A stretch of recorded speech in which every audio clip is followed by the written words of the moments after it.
Hello there. I'm Liana, a full-time comic artist and writer.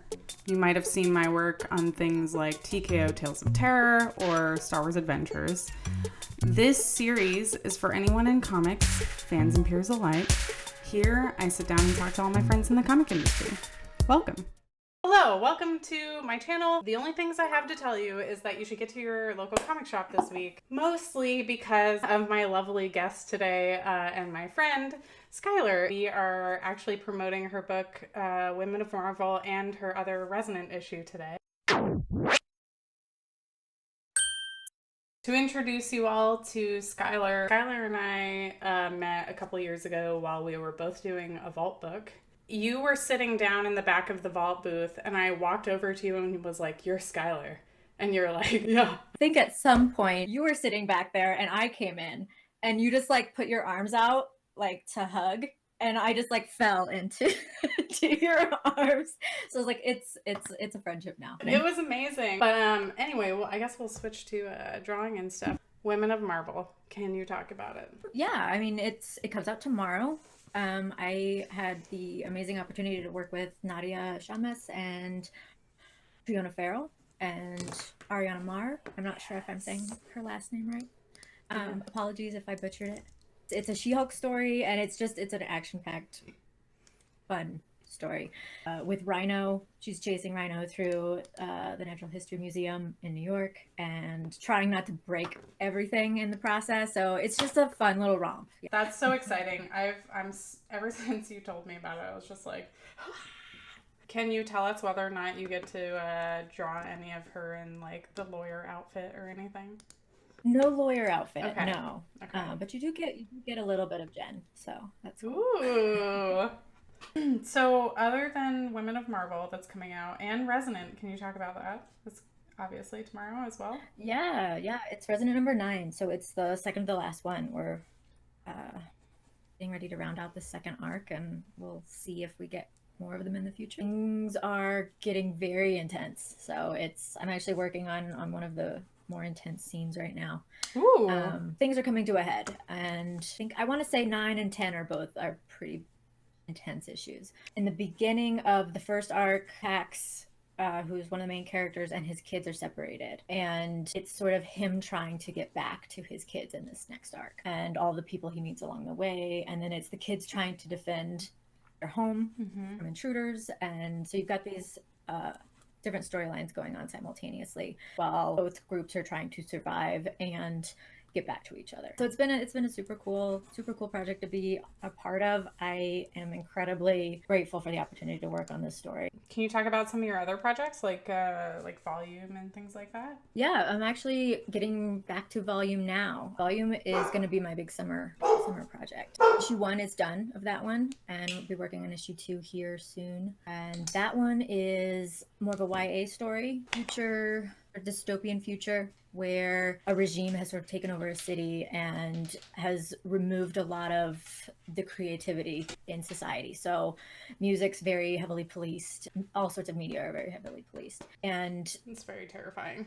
It's following this one girl as she sort of meets new people that are challenging that mindset and challenging the regime, and how she sort of adjusts to the idea of resistance, the idea of rebellion as a teenager. And it starts off as a black and white story. So it's just line art and some tones and things like that. And as she starts discovering new music and meeting these new people who are challenging her understanding of her surroundings, colors start seeping into the pages. So you start seeing her take on different colors. Wait, are you coloring it? I'm not. No, Rebecca's coloring it. Ooh. From She Said Destroy. Yeah. Oh, so it's yeah, it's amazing. She's done an amazing job because there's such a ramp up to it. So as she starts like making these realizations about punk music and not accepting what the regime is doing in her life, it's subtle. So there's paler colors as she starts to make these realizations. And then as she hears music,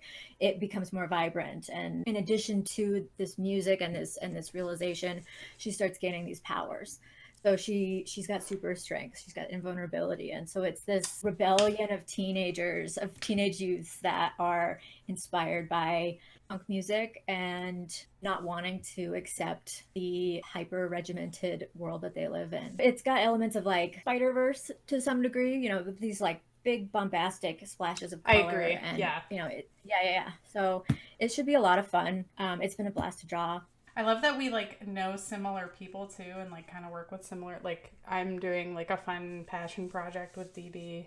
I've been like working on the side like doing pages of this small short, if not pitch or whatever, called Lace Up. I can't even honestly describe. Maybe if you like mix competitive like ice skating with like Cobra Kai, maybe. It's such a bizarre, but it's about a whole bunch of young teens that are like competitive roller skaters, like dance roller skating, you know what I mean? Brett is asking you, what are your thoughts on not safe for work commissions? I've learned I want to know details before I agree to them. I've actually not gotten any not safe for work commissions, although I haven't had my commission list open for a while since I've been working on several projects. Challenge accepted. Wow, good.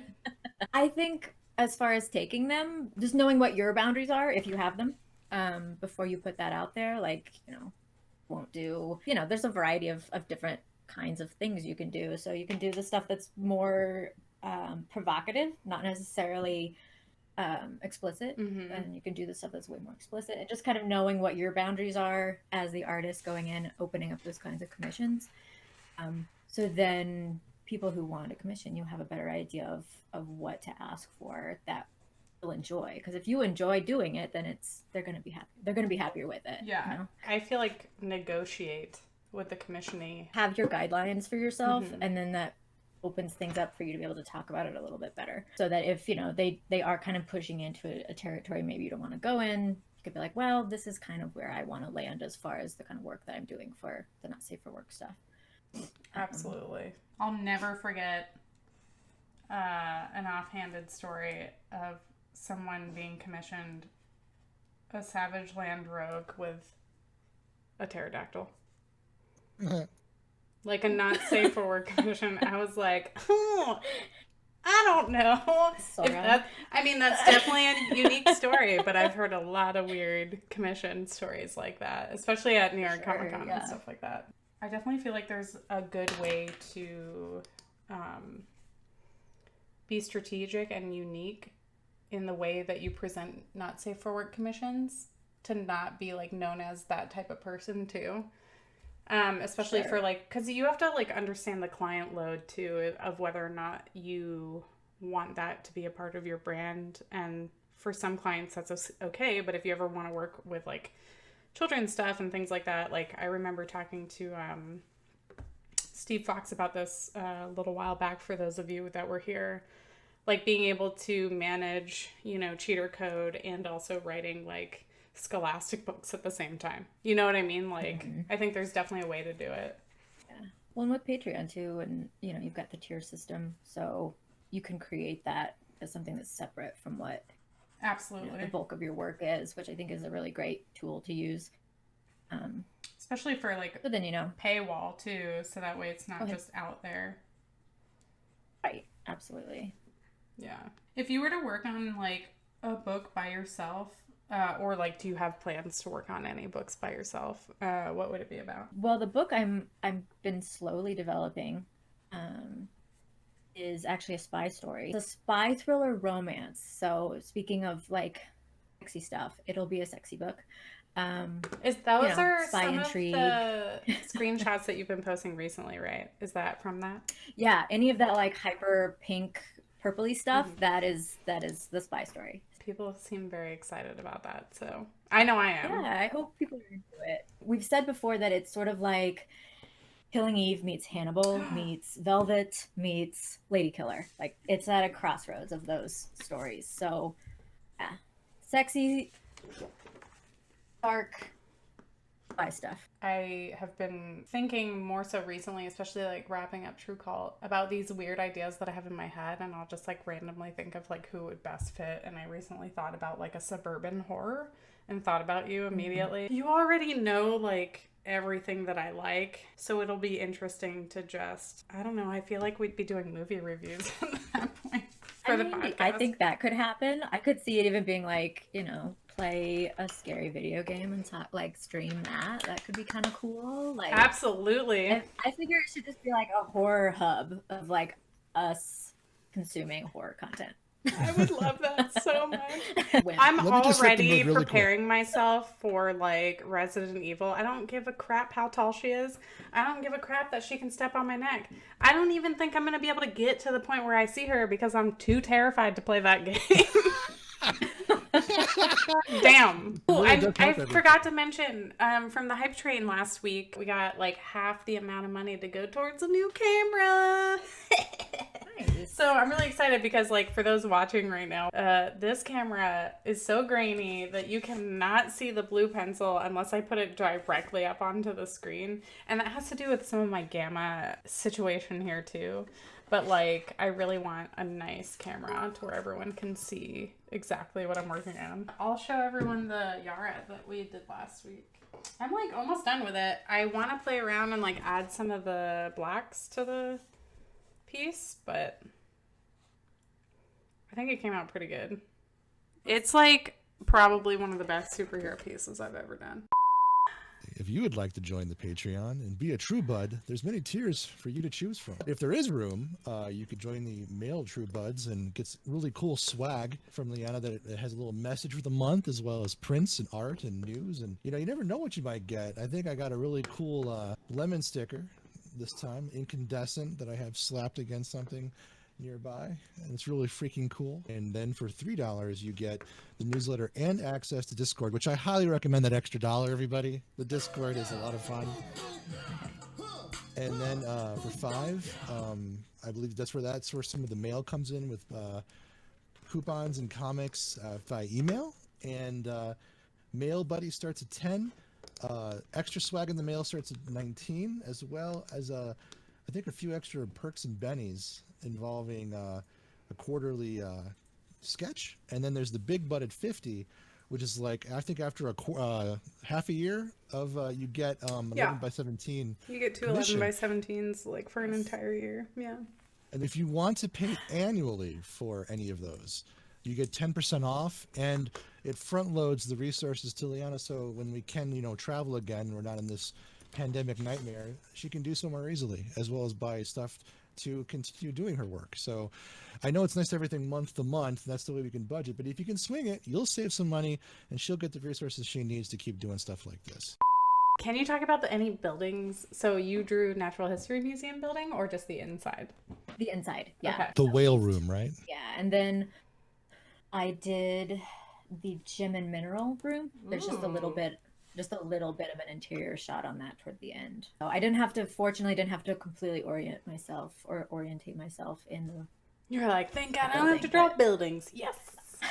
But the whale room's super cool, so that was actually a lot of fun to draw, and I didn't mind the needing to know my perspective better and figuring out where the windows. I'm like, how long would those pages take just for perspective, you know? I don't know. My pages vary wildly. If it's, you know, Boris stuff in Resonant, like I can bang through that pretty quickly just because I can mess with the perspective a little bit more. Do you have any like brushes set up for that now? Like, have you created brushes or anything that you're like, this will make my life 10 times easier, doing like the outside of the cabin or anything Resonant, like that? No. I haven't made any brushes, no. I have a lot of screen tone brushes, and then I have 2 brushes I use interchangeably when I'm working digitally.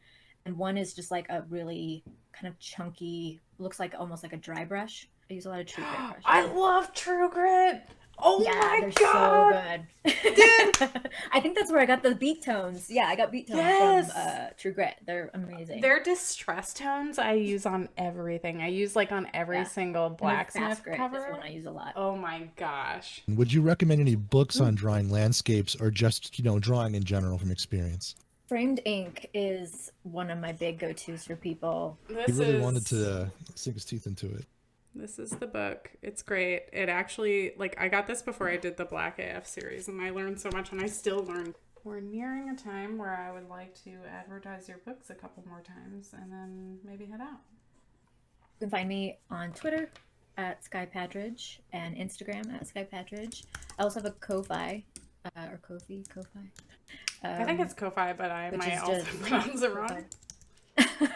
Yeah, ko-fi.com/Skylar Patridge. Skylar has the DC Pride book coming up next month, right, as well? In June. In June. I believe, yeah. And look out for not only the next trade paperback of Resonant, Volume 2, but all of her other cool stuff coming up, and I'll let her sign herself off. Sorry. No, that's good. That's like a perfect sign off. Yeah. Thank you for coming on. Yes. Thank you so much for having me. It was a blast. Thank you everyone for joining, especially Michelle and Holly and Kaylee and Jilty and Bonsai Howard, everyone that contributed to this episode.